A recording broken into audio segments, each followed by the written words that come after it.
Hi, I'm Katja from Teamfit, and I'll explain how the Teamfit app works. To adjust your personal settings, go to the Me page and click on the gear icon.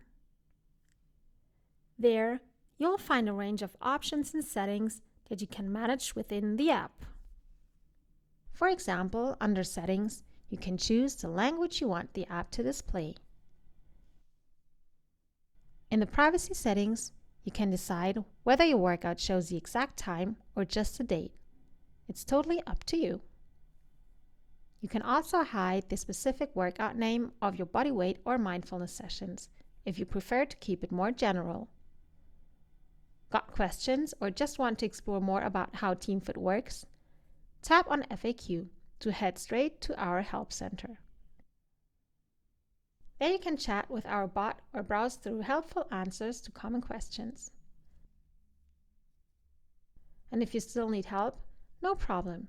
Just use our contact form to reach out to our support team. To edit your profile information, click on Profile Name, Edit your profile information. Here you can update your profile picture or adjust your username directly in the respective field and save the changes.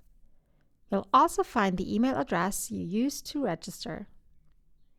If you signed up using a third-party account like Google or Apple, no email address will be shown here. You can change your email address and password in the corresponding fields. If you want to delete your account, scroll to the bottom, enter your exact username, and confirm the deletion. Please note that this action is permanent and cannot be undone.